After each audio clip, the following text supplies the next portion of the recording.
இந்த கிரேவியை, இந்த கோகோனட்டு சிக்கனை நீங்களும் செஞ்சு சாப்பிட்டு பாருங்கள். செம்ம டேஸ்ட்டுங்க, வேறு லெவலாக இருக்கும். அனைவருக்கும் வணக்கம். எஸ்பர்ட் தமிழ் சேனல், உங்கள் சேகர். இன்றைக்கி என்ன பார்க்க போகிறோம்னா, கோகோனட்டு சிக்கனு. செம்ம டேஸ்ட்டாக இருக்கும், வெரி ஈஸியாக செய்யலாம். சமைக்கிறோம், ருசிக்கிறோம், வாங்க. இப்போ தேவையான பொருள் பார்த்துக்கிறோம், சரிங்களா? கோகோனட்டு சிக்கனுக்கு தேவையான பொருள் நான் போடுறப்போ ஒரு அளவும் நான் உங்களுக்கு சொல்கிறேன், சரிங்களா? அடுப்பை பற்ற வச்சுக்கிறோம், சரிங்களா? அடுப்பை பற்ற வச்சுக்கிட்டோம், சரிங்களா? ஒரு 50 சன்ஃப்ளவர் ஆயில் ஊற்றிக்கிறோம், சரிங்களா? 50 போதும். ஆயில் சூடாகட்டும். இப்போ என்ன பண்ணுறோம், சோம்பு போட்டுக்கிறோம், சரிங்களா? நல்லா சோம்பு பொரிஞ்சு வரட்டும். சோம்பு பொரிஞ்சதும் நல்லா பொரிஞ்சு வருது. இப்போ என்ன பண்ணுறோம், 2 கொத்து கருவேப்பிலை போட்டுக்கிறோம், சரிங்களா? 2 வெங்காயம், நல்லா மீடியம் சைஸ் வெங்காயம் கட் பண்ணி வச்சுக்கிறேன், இதையும் சேர்த்துங்க. இந்த வெங்காயம் நல்லா ஒரு சில்வர் கலர் வரட்டும், சரிங்களா? நம்முடைய பொறுமையாக நல்லா வதக்கி விடுங்க. நான் செய்கிற மாதிரியே செய்யுங்க, செம்ம டேஸ்ட்டாக இருக்கும். இந்த கோகோனட்டு சிக்கனு செம்மையாக இருக்கும்.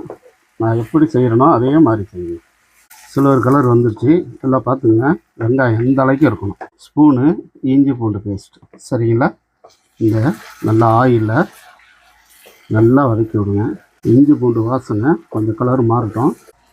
3 பச்சை மிளகாய் நான் நறுக்கி வச்சுக்கிறேன். இந்த 3 பச்சை மிளகாவை இதோட சேர்த்துக்கிறேன். இஞ்சி பூண்டு ஸ்மெல்லாம் போயிட்டு இப்போ என்ன பண்ணுறோம்னா, சிக்கனை சேர்த்துக்கிறோம். நான் வந்து ஒரு 1/2 கிலோ சிக்கன் எடுத்துக்கிறேன், லெக் பீஸாக எடுத்துருக்குறேன், சரிங்களா? இதோட சேர்த்துங்க. இது மாதிரி எடுத்து போட்டுங்க. இந்த லெக் பீஸை நல்லா இந்த வெங்காயத்தோட நல்லா பரட்டுங்க, சரிங்களா?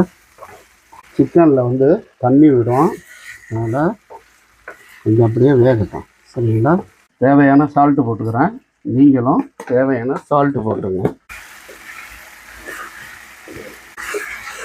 இப்போ என்ன பண்ணுறோம், ஒரு சின்ன தக்காளியாக வெட்டி வச்சுக்கிறேன். இந்த தக்காளியை இதோட சேர்த்துக்கணும். நல்லா இதோட நல்லா வெந்து வரட்டும். இந்த மாதிரி நல்லா பரட்டி விடுங்க. தண்ணி எதுவும் ஊற்றக்கூடாது, சரிங்களா? நம்ம இன்ன வரைக்கும் தண்ணி ஊற்றலை. இந்த சிக்கனில் விடுற தண்ணியில் தான் வெந்துக்கிட்டு இருக்குது, சரிங்களா?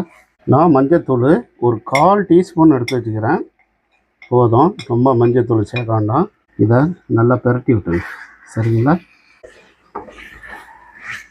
டீஸ்பூனு பெப்பர் தூள், கொஞ்சம் ஸ்லைஸ் பண்ண மிளகாய், கரம் மசாலா கொஞ்சம் போல், சரிங்களா? எல்லாம் ஒரு டீஸ்பூனு தான் இருக்கும்.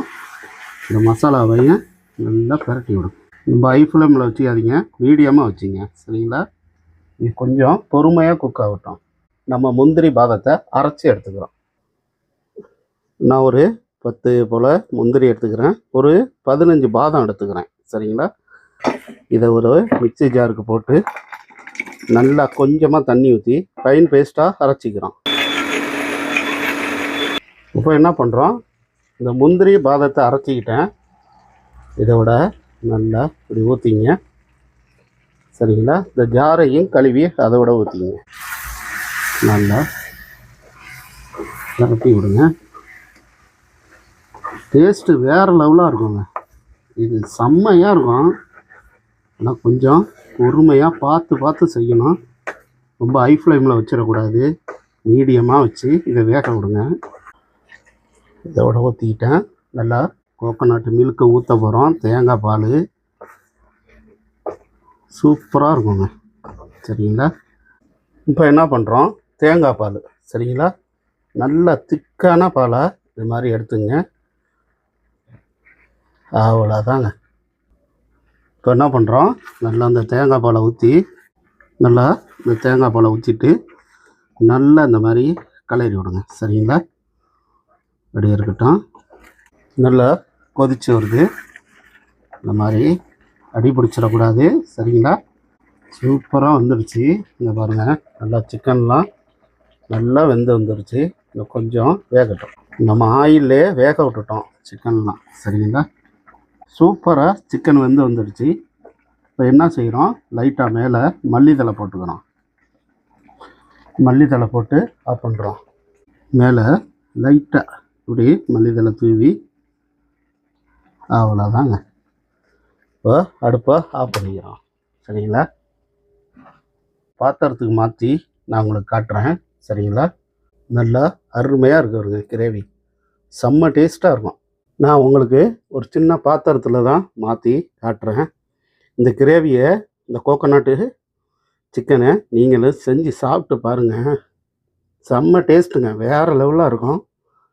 நீங்களும் இதே மாதிரி ட்ரை பண்ணுங்கள். குழந்தையெல்லாம் ரொம்ப விரும்பி சாப்பிடுவாங்க.